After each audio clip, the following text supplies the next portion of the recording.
लिखा होगी होगी होगी।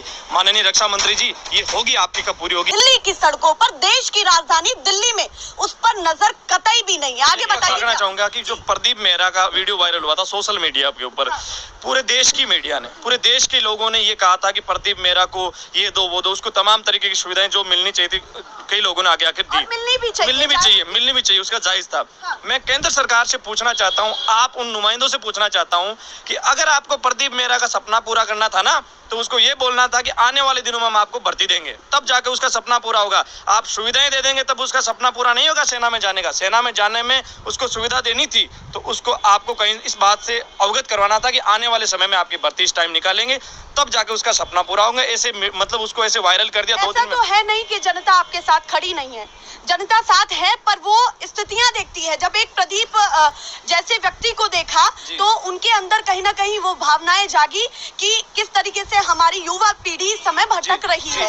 अब कैसे यहाँ खड़े होकर के उनको अपना दर्द और वो पीड़ा बताना चाहते हैं कि यहाँ जितने भी लोग हैं उनके मन में चल क्या 2 साल हाँ। दिल्ली के अंदर आपने ऐसा कभी माहौल नहीं देखा होगा कि जब सरहदों के ऊपर जाने का जुनून रखने वाले युवा देश की राजधानी की सड़कों पे है। मेरे हिसाब से हिंदुस्तान के इतिहास में आप उठा के देखिए पन्ने, आपको ऐसा इतिहास में कभी नहीं मिलेगा। आखिरकार क्यों आना पड़ा? जब उम्र गुजर जाती है। मैं आपसे ही एक सवाल कर देना चाहता हूँ, उसी में आपको जवाब मिल जाएगा। आप पत्रकारिता करती हैं, अगर आपको बोले कि आप इंजीनियरिंग की लाइन में चले जाओ, क्या आप जाएंगी?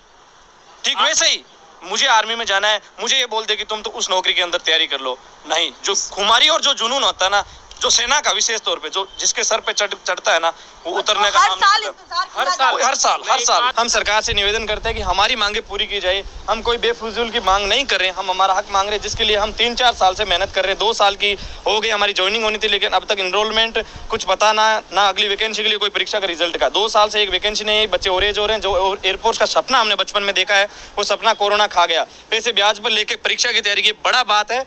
साथ में हमने आंकड़ा दिखा रहे हैं आपका, आप क्या कर सभी स्टेज क्वालिफाई की, फिर अब हमें तक ज्वाइनिंग क्यों नहीं मिल रही? कई बार हमने MOD CS भी कांटेक्ट किया, ट्विटर कैंपेन किया, लेकिन किसी भी अधिकारी या नेता ने कोई जवाब नहीं दिया, क्योंकि उनके बच्चे सेना की भर्ती के लिए नहीं जाते, इसलिए वे हमारा दर्द महसूस नहीं कर सकते। कृपया हमारी मैडम, मैं ये कहना चाहता हूं, भर्ती में नहीं जाते, इसीलिए हमारा दर्द नहीं समझते।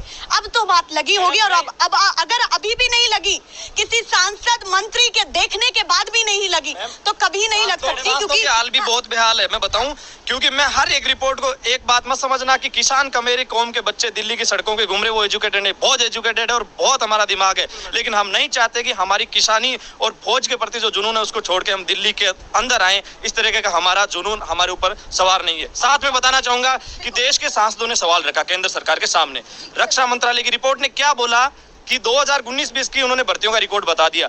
सांसद ने सवाल क्या पूछा था कि 2021-22 के दरमियान आपने कितनी भर्तियां करवाई है? सरकार ने भ्रम की स्थिति पैदा करके 2019-20 के डाटा दे दिए। क्यों भाई? वो सांसद हमारे नहीं है क्या? फिर आपने सांसद के द्वारा प्रश्न जो करते हैं उसको सटीक जवाब तुरंत का देना चाहिए ना, कि अभी क्या हालात चल रहे हैं। आवाज भी उठा रहे हैं, उनकी भी आवाज को कहीं ना कहीं भ्रमित करके डाइवर्ट। मैम एक बात बताऊं, मैं निजी तौर पे कम से कम 20 सांसदों से मुलाकात कर चुका हूं। राजस्थान से बिलोंग करता हूं। इस मामले को लेके सभी सांसद एक ही बात बोल रहे हैं, हम आखिर क्या करें? हमारा काम है संसद में आवाज उठाना, काम करना है वो है मिनिस्ट्री ऑफ डिफेंस का। अब रक्षा मंत्री जी, इलेक्शन हो रहा था उत्तर प्रदेश में, 10 से ज्यादा जगह ऐसी थी जहां उन्होंने लिखा होगी होगी होगी। माननीय रक्षा मंत्री जी, ये होगी आपकी कब पूरी होगी? ये मेरा आपसे सवाल रहेगा। सरकार से ये कहना चाहता हूँ कि हम लोगों को यहाँ क्यों आना पड़ा, क्योंकि ये जो भर्तियां होती है एयरफोर्स, नेवी, आर्मी, ये सेंट्रल गवर्नमेंट के पाले की भर्तियां होती है। इनके ऊपर पूरा का पूरा कंट्रोल सेंट्रल गवर्नमेंट का होता है।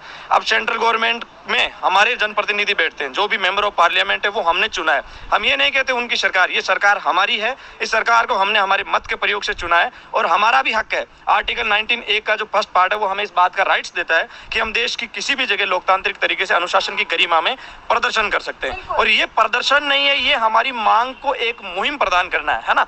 हम चाहते हैं कि देश की पार्लियामेंट चल रही है, देश के तमाम मेंबर ऑफ पार्लियामेंट यहाँ बैठे हैं, उनके माध्यम से ये आवाज और उसको मजबूती से हम देश के सामने रख सके। इस हक से हम यहाँ पहुंचे। अब एक बात बताओ, जब हम मांग कर रहे हैं, आप ये बताओ इलेक्शन में जब चुनावी रैलियों में जब कोरोना नहीं आता, एयरपोर्ट्स का रिजल्ट डिक्लेयर करने में कौन सी वेबसाइट के ऊपर कोरोना आता है क्या? ये बताओ, वो तो ऑनलाइन पे रिजल्ट डिक्लेयर होगा। मेरी बात सुनो, आप ये रिपोर्ट दर्ज करो, हम यहाँ बैठे हैं, मान लो गैदरिंग की वजह से कोरोना हो सकता है, लेकिन ये वीडियो जब जहां चल रहा है क्या वहां कोरोना होगा? सोशल मीडिया के ऊपर चलने से कोरोना होता है। ठीक वैसे ही सरकार से मांग करते हैं कि आप एयरपोर्ट्स का रिजल्ट क्यों जारी नहीं करते? आप भर्तियां नहीं करवा रहे, वो अलग रीजन है, लेकिन आपको कोरोना के एक वजह से रिजल्ट क्यों जारी नहीं करे? क्या रिजल्ट के अंदर कोरोना आ रहा है क्या? ये मांग सरकार को कम से कम देखना चाहिए। पूरे सोशल मीडिया के ऊपर वायरल हुआ था देश में प्रदीप मेहरा नाम का शख्स।